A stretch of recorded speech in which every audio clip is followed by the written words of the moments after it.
So like 20. Yeah, buddy. That looks good. I don't know if you can hear, but there's kids walking by my house talking quite loudly. High school just got out. So, yeah. Alright. So, we got a handle. We can focus on the texturing a little bit later on because I'm trying to save time. Group all of these, Alt-G them, and name this the handle. Alright, you can see there's a lot of polygons in that, so it may lag your cinema. Just a warning. And yeah, so now we can start working on the bands. And these bands that I'm alluding to are these cool spike bands that, if you guys want a reference photo, I'm gonna go to Google again. We can go ahead and type in like spike bands.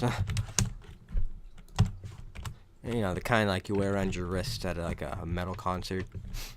If you're into metal, I am. I don't own one of these though, but yeah. So it's actually a pretty simple and pretty quick thing. And you know, if you want to stop here, you can. I mean, you already got a mace. But if you're in this for the long haul, let's continue. I'm gonna go ahead and grab a tube and make the orientation plus or minus Z. Bring this over. Okay, the inner radius you want to make it 50 or 70, sorry, because we know that 70 is the diameter or the radius, sorry, of our pipe. And now we are going to just bring the outer radius to whatever we like.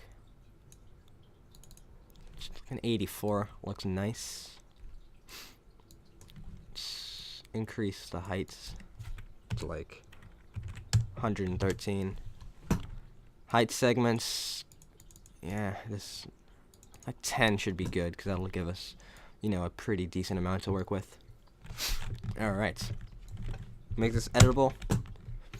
Bring in the polygon face select tool, the loop selection. Now shift click on these. So 3 from each side. Now we're going to extrude that, apply real-time updates. That's too much.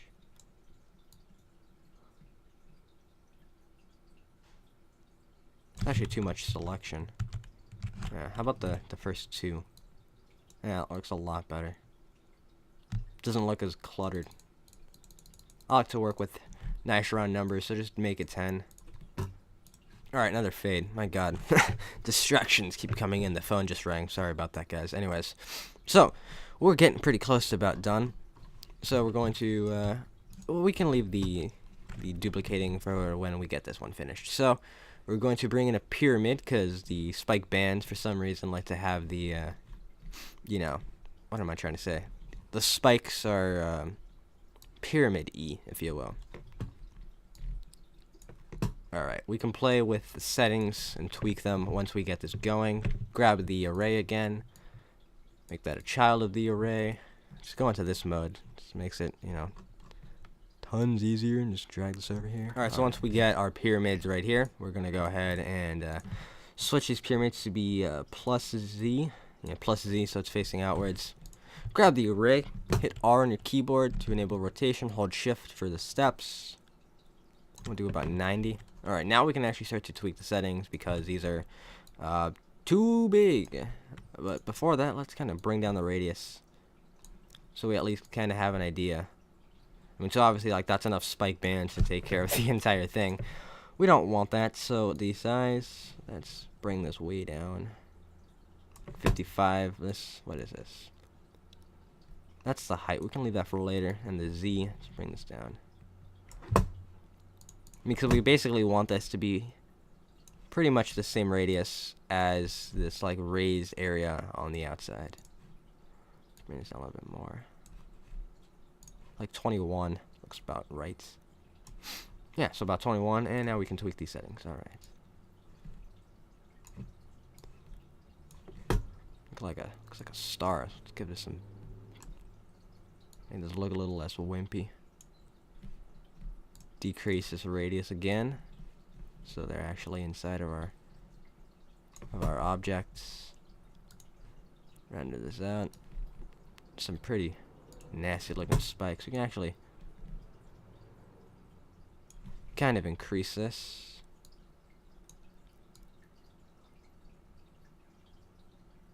We just don't want anything sticking out. That's what she said.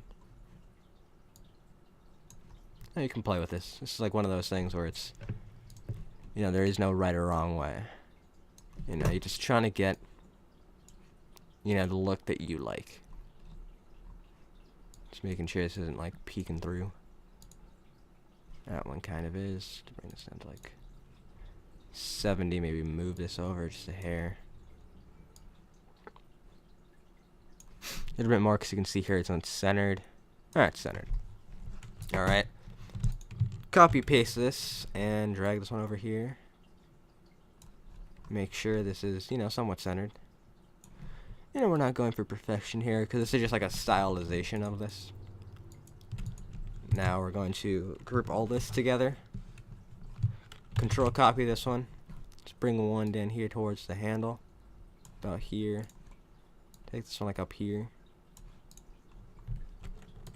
And there we go. That is the spiked ball, which is pretty nice actually. I have to admit this is really nice looking. So I guess now we can start the texturing process. This is definitely much longer of a video than I had originally anticipated. Alright, so let's get this going. So let's start with some texturing. So the handle actually took me a long time, but what you want to do is just like Google like wood texture and just start like sorting through these and find a wooden texture that you like for whatever you're making. I already have one that I really enjoyed, and it's called the light wood texture. Drag this into here, select no. Alright, so let's copy this channel from the color, paste this in the bump map. And if we start at 100 and put this on the this, you can also kind of play with the mode that it shows in. I like frontal, that's what she said. I mean, but if we zoom in on this, like you can see that like it looks okay, like as far as the bump goes, but like we really want a bump map, so let's like crank this like, so let's go like to the extreme, like 5,000. If we render this, that's probably too much. Let's try like 3,000. So remember, I had to crank this quite a lot. That's still too much. Wow, really? You know, 150. Alright, so it seems like I changed the how do I want to say this? The display module. No, the God, what's the hell is this called? The projection mode, and it looks nicer with less extreme of a bump. You can darken this as well if you guys want. If you don't want such a bright wood texture, how about 163 is about nice. Yeah, that's a nice wood texture. All right, and yeah. So that's for the handle. That one was pretty simple. For the actual spike ball, if we go into load preset materials, I think it's broadcast, resources, materials, natural, like metal, and it was one of these stainless steel ones. Let's pick one. Yeah, it was. I think it was this one. The point is, we're going to be changing this texture anyways, so it doesn't really matter. We're going to clear that image. Going to go to load image. And I have in my, where's my graphics pack, which I'll be releasing sometime soon. If we go to textures, all the way down, I have a scratched metal texture, and this is the one we're going to be loading. Copy that, go to the bump, paste it. You know, I'm going to apply that to both the spiked ball and the spikes themselves. I mean, because obviously it's made out of the same metal. Bring this in, see what this looks like. It looks like a mace, looks like an old mace. Alright. Alright, now for the bands, I just started off with Nice black, like deep black for this. And let's also put that on this tube. Okay. And this out. See, it's a nice contrast. Now for the actual spikes, I did have to use the I think it was the brushed chrome, but we can also try the dull chrome. Both of these are available in the 696 Babies material pack, which I recommend. So you guys can pick up the free one. It's just as good, trust me. Yeah, look at that. Looks really nice. I use it a lot in my projects, a lot in my intros. I can put the link to his video where he gives us away down in the description, and I really recommend downloading it. It's really worth it. Alright. Now for the handle, it's really just different shades of black and gray. Thought I was going to say black and yellow. Ha. Let's start with a black, but not total black. We'll put that on the ends of it. Bring this, open this. And on the base of it. Alright. Now for the parts that kind of protrude, we're going to go for like a gray. And put that on the array object. And then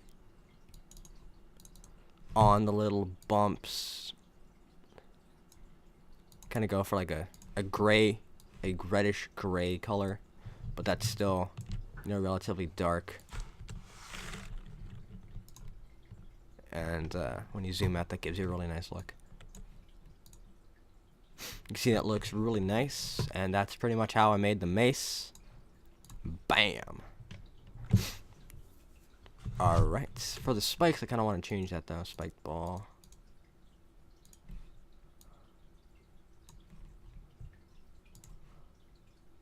Alright, that's better. This is probably going to lag, so I'll see you back when this stops lagging. Alright, so now it's done lagging. We're going to go to the Grayscale Gorilla Kit. Get an overhead softbox. Gonna move this over. Raise this up. Gonna add a floor. Bring the floor down. Get like a rotated angle view of this. Go ahead and turn on some ambient occlusion, some global illumination. Hit render. And let's see what this looks like.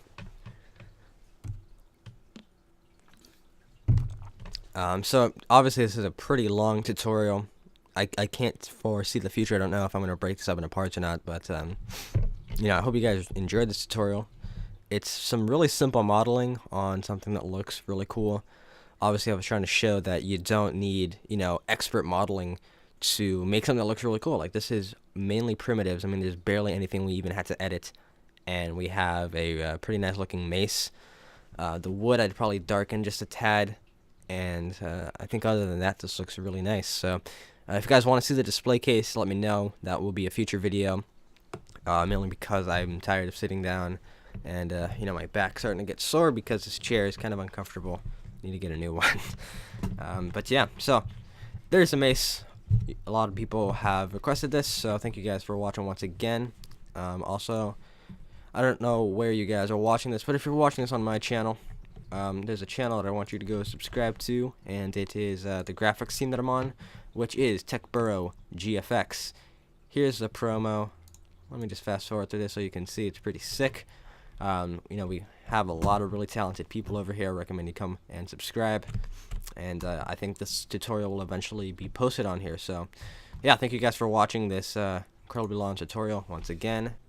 And once I hit 400 subscribers on my main channel, which it's pretty close to that, you can see at 374. When I hit 400 subscribers, I'm definitely going to give something away to say thank you to you guys. It's whatever you guys want. If you want a graphics pack, if you want like a free intro pack, if you want like a tutorial pack, a pack of something, and if you want a pack of gum, I'll send you guys some packs of gum. Please don't ask for that. If you want a pack of, say a pack of condoms, but this is a family show, right? But yeah, so thank you guys for watching for like the 10 millionth time. Sorry, I'm just kind of like blah. So yeah, talk to you guys sometime soon.